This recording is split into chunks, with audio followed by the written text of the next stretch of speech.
É tão bom falar de dois animes realmente bons, um atrás do outro. Fala galera, tudo beleza? Arthur Dias aqui para falar sobre mais um anime de temporada, né? Por mais que eu tinha dito que eu não ia estar acompanhando a temporada atual, eu já fiz um vídeo sobre Kaguya, que teve aquela temporada maravilhosa, e no vídeo de janeiro eu já tinha comentado que tirando as sequências, só tinha um anime realmente novo nessa temporada que eu queria ver, que eu queria acompanhar, e cá está ele, Spy X Family. Um mangá que conquistou o mundo há uns anos atrás e finalmente nós temos a adaptação dele para anime e que tá maravilhoso. Esse é um anime que eu esperei muito, mas muito mesmo, porque o boom de Spy X Family, todo o sucesso que veio imediatamente com o lançamento dele foi realmente absurdo. É um dos mangás que eu mais vi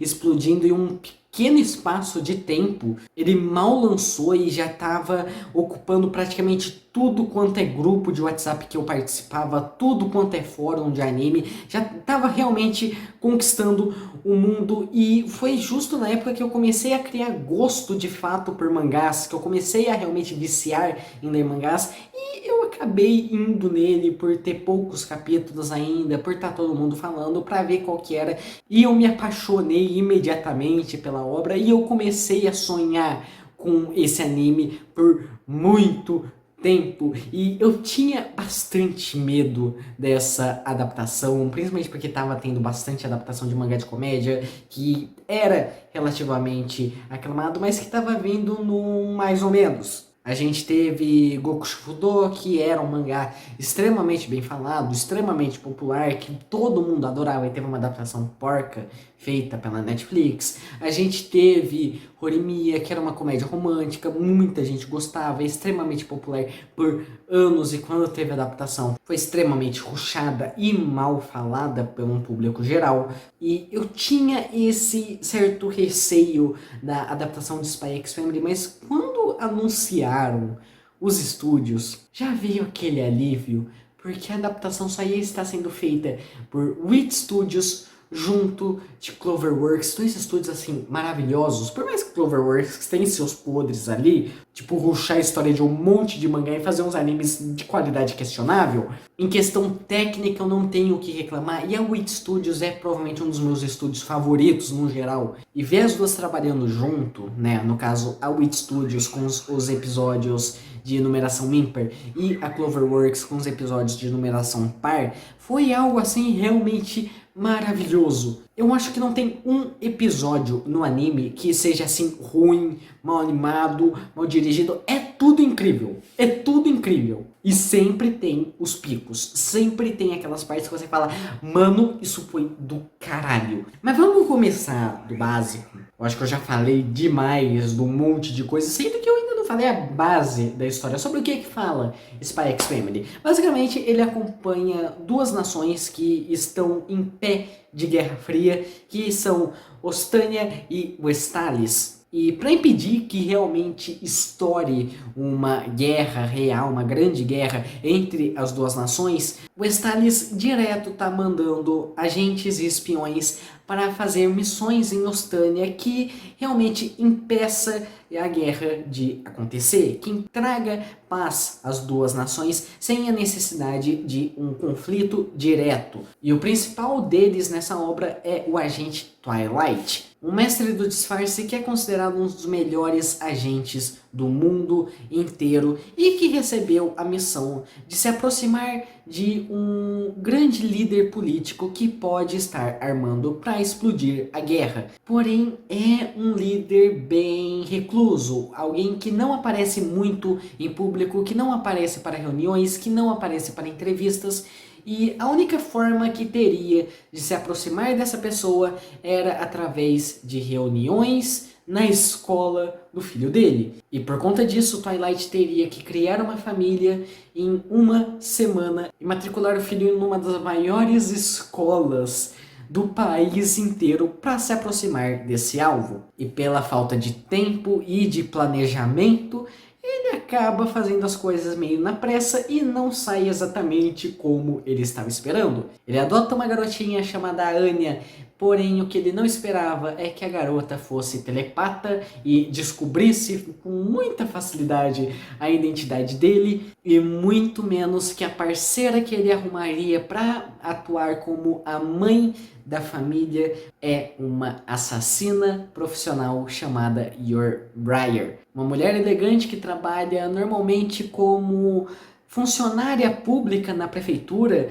porém ela atua como assassina desde criança para sustentar o irmão, para poder criar um irmão, já que eles eram órfãos, e acabou se mantendo no rumo, já que ela se dava muito bem com isso, e para evitar suspeitas, já que ela tinha várias colegas falando que mulheres solteiras na idade da Yor geravam suspeitas, que muita gente já foi presa por suspeita de ser espião, ela acaba ficando meio paranoica em tentar arrumar alguém para fingir que é namorado dela e acaba conhecendo o Lloyd, que precisava de alguém para se passar pela mãe da família para poder matricular a Anya na escola de Ostânia, onde ele poderia se aproximar do alvo. E de novo, apenas a Anya, por ser uma telepata, sabe a identidade um dos outros. O Twilight, que assume o nome de Lloyd Foyger, não tem noção que a Anya é Lementes e não tem noção de que a Yor é uma assassina.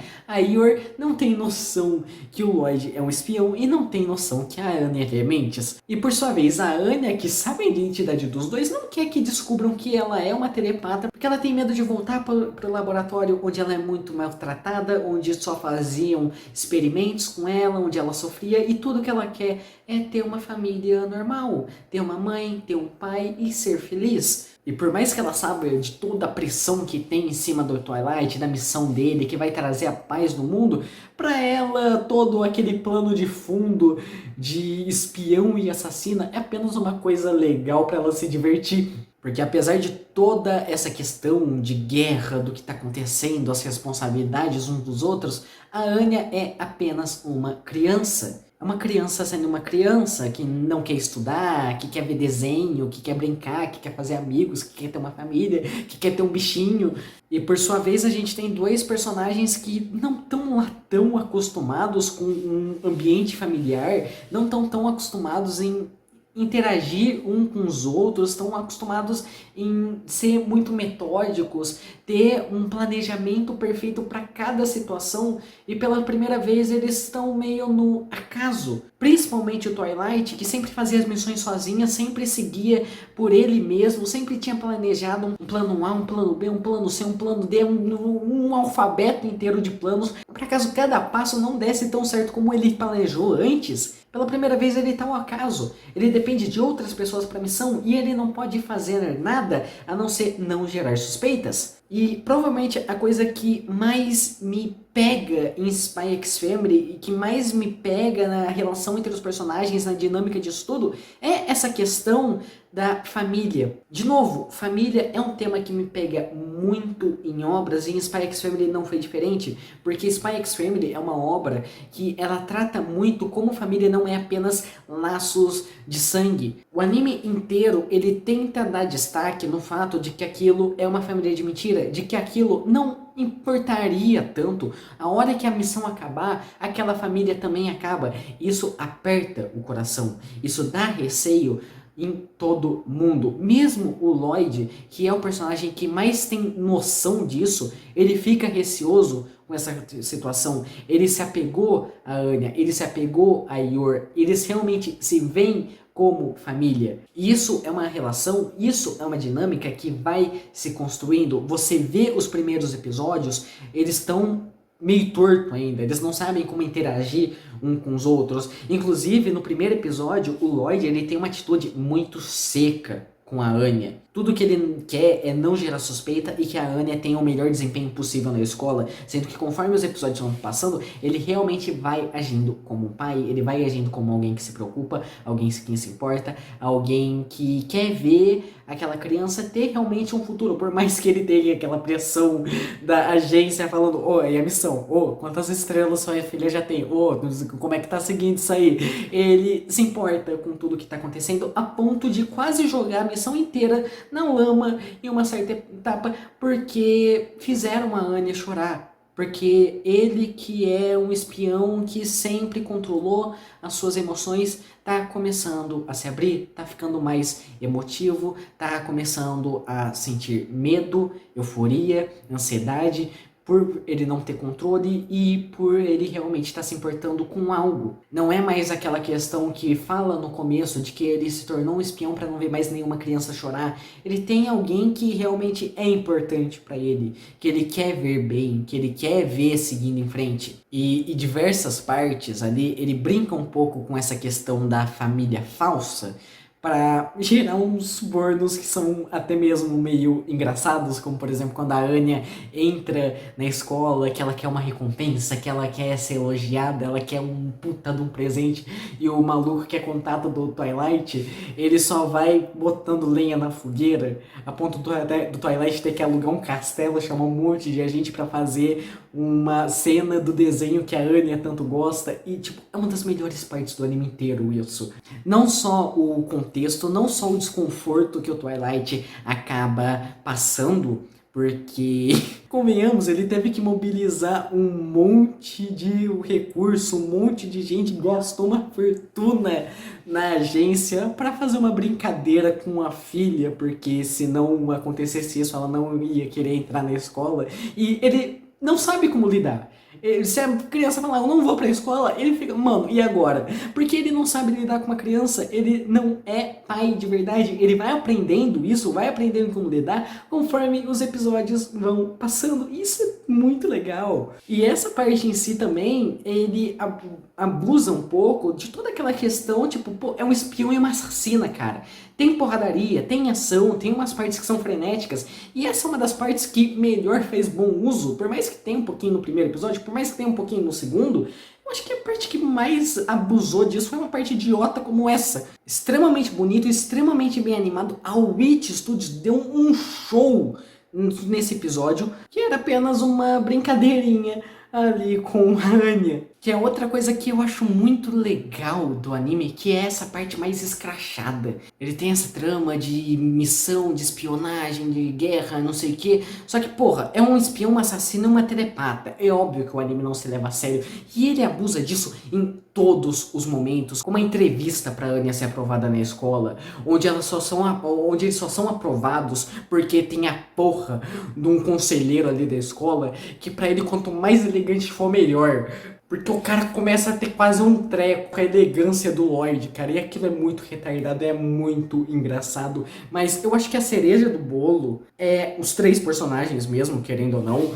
O Lloyd aprendendo a ser um pai, o Lloyd aprendendo como agir com as pessoas, começando a se tornar mais emotivo, não tanto aquele negócio, vou seguir ordens, vou fazer desse jeito, desse jeito, desse jeito, mas começando a ser mais maleável com essa questão da família. A gente tem a Yor, que provavelmente é quem mais está acostumado um pouquinho com essa questão da família, porque ela criou o irmão, ela teve que se tornar assassina por conta do irmão, para sustentar ele, para fazer ele ter um futuro que ela mesma não pôde ter. E até já era uma coisa bem engraçada, né? Porque o irmão dela é fascinado pela Yor. É um episódio bem engraçado quando o Lloyd conhece ele. Até por conta da sacada, porque o irmão da Yor é um policial que caça espiões. Então, tipo, é o maior pesadelo dos dois personagens e ninguém sabe disso.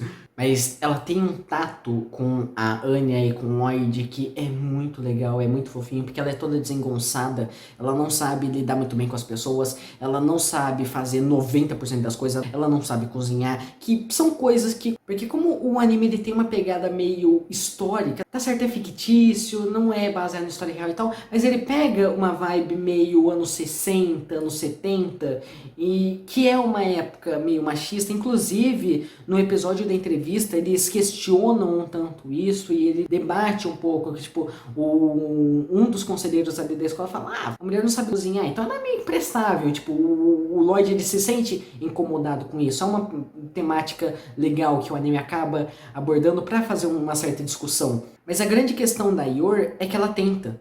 Ela se esforça ao máximo para ser o melhor que ela pode, para ser o melhor que ela pode pra Anya, para ser o melhor que ela pode pro Lloyd, fazer o que tá ao alcance dela. Inclusive, isso gera um dos que na minha opinião é um dos melhores capítulos do mangá, é um dos que eu mais acho engraçado, que eu mais gosto de ler e reler de vez em quando, e que eu quero muito ver numa segunda temporada, que já tá planejado, graças a Deus vai vir em outubro, que vai, no caso é a segunda parte dessa temporada, mas eu gosto muito dessa dinâmica da Yor. Só que a cereja do bolo é a Anya, cara. A Anya é um poço de carisma. Você quer drama? Tem a Anya. Você quer comédia? Tem a Anya. Você quer algo retardado? Tem a Anya. Tipo, é muito bom. E eu acho que, tipo, a questão da Anya fica melhor ainda quando ela entra na escola. Quando ela começa a ter contato com outros personagens, porque tá, a gente tem essa questão da família, ela quer ter uma família, ela quer se divertir, não sei o quê, mas ela tem que ter contato com outras crianças também. E aí entra o núcleo da escola, que é outro núcleo, assim, maravilhoso. Tem a dinâmica dela com a Becky, que é a amiguinha que ela faz logo de cara, e tem a dinâmica dela com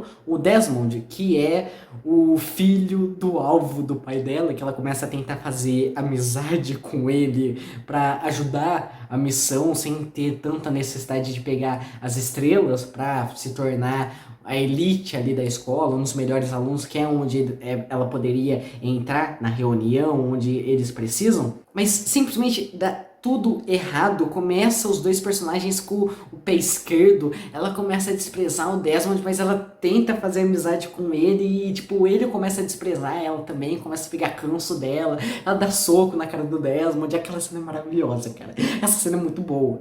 E tudo muito retardado, tudo muito idiota, tudo uns drama fútil ali, só que é extremamente divertido, porque a Anya, ela não tem tato nenhum, ela tenta mentir, dá tudo errado, ela tenta se aproximar do Desmond, ela olha com aquela cara de desprezo dela e o Desmond já vai ficando puto, é muito legal, é muito divertido, e eu acho que uma das partes que eu mais gostei de tudo isso, dessa dinâmica dos personagens, e de como essa dinâmica, ela consegue se converter também, ela consegue transitar entre algo extremamente divertido e algo realmente legal que pode ter uma dinâmica muito boa pro futuro, é o episódio da queimada. Que o próprio professor ali, ele vira e fala, mano, esses alunos, eles estavam se bicando até 10 minutos atrás. Chegou esse jogo, eles estavam agindo realmente como um time. Estavam ajudando uns aos outros. Dá 10 segundos, eles já estão se bicando de novo. Então, tipo, mostra uma maleabilidade entre os personagens, porque eles são realmente crianças. Eles não sabem lidar uns com os outros ali, então fica o Desmond tentando ser o bambambam, tentando ser o fodão e não sei o que, mas ele tem essa questão infantil, inclusive eu gosto muito desse episódio também, porque tem aquela parte dele treinando pra queimada com os amigos dele, e tipo, mostra como se eles estivessem num puta negócio perigoso, eles estão na Mekuzei segurando o golpe do Freeza, não sei o que, na verdade é só eles brincando com pneu, então tipo, é muito retardado, é muito legal, aborda muito a criatividade da mente da criança.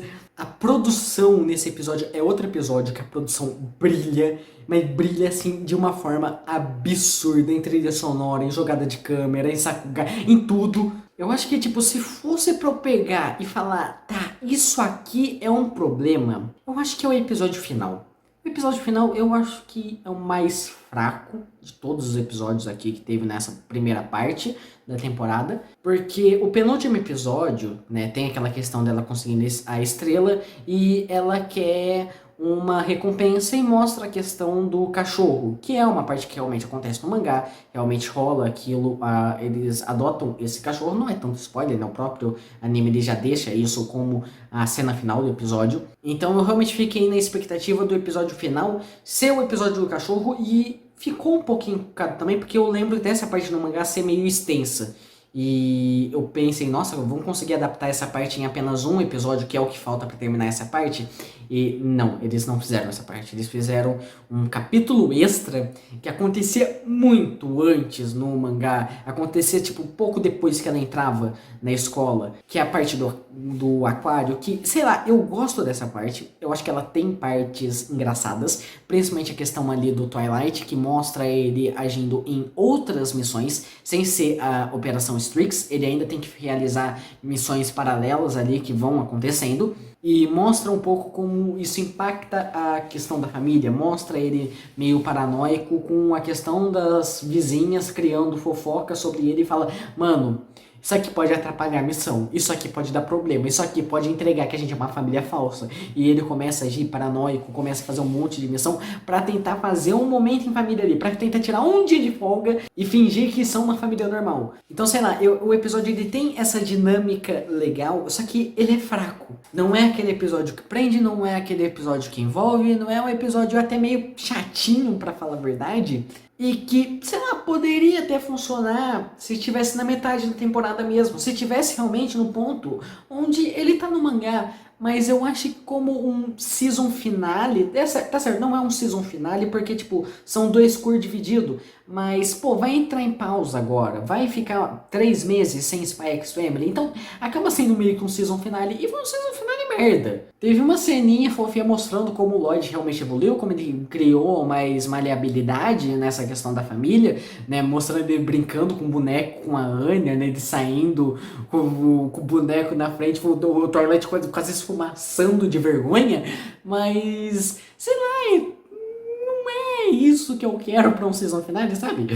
Acaba que esse é o ponto mais fraco, mas tipo, porra, o ponto mais fraco é um episódio. E que mesmo assim me fez dar muita risada em algumas etapas ali, como de, por exemplo, tentando comprar só a porra de um suco e de um café, mas tipo, recebendo a missão, ou a mulher socando a missão na cara dele. Eu rio dessa parte, mesmo no mangá eu já ri, aqui eu ri mais ainda. Então isso mostra que o anime ele não tem muito ponto fraco, não. É um anime extremamente carismático, extremamente envolvente. Os draminhas que ele faz nessa questão da família, essa questão, putz, será que essa família vai chegar no fim? Como que vai ser quando a missão acabar? Ele coloca diversas vezes esse ponto e você fica meio no receio, você fica meio melancólico, você fica meio pensativo junto com os personagens que tem esse medo, que tem esse receio. Você se apega à dinâmica deles como família, você gosta de ver como eles vão se desenvolvendo, como vai transitando de algo que não tem tanto tato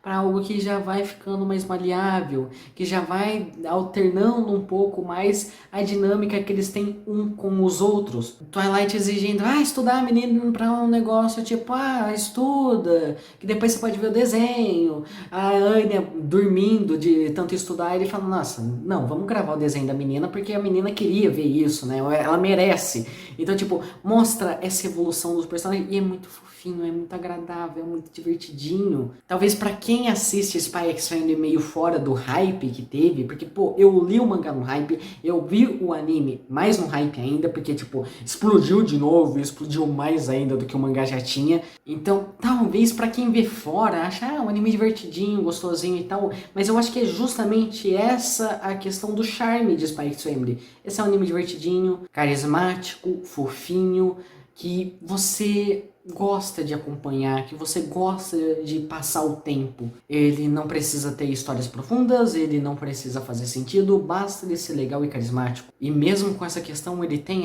esse lado, a família, como a família não é apenas laços de sangue, mas sim afetividade. Eu acho que essa é a maior questão de Spy X Family, porque isso é o que liga todos aqueles personagens, afeto, é se importar um com os outros. E eu adoro isso. Mas enfim, eu acho que é isso que eu tinha para falar sobre Spy X Family. Comentem aí se vocês já assistiram o anime, o que vocês acharam dele, se vocês estão planejando assistir. E é isso. Eu vou ficando por aqui. Nos vemos no próximo vídeo. Falou!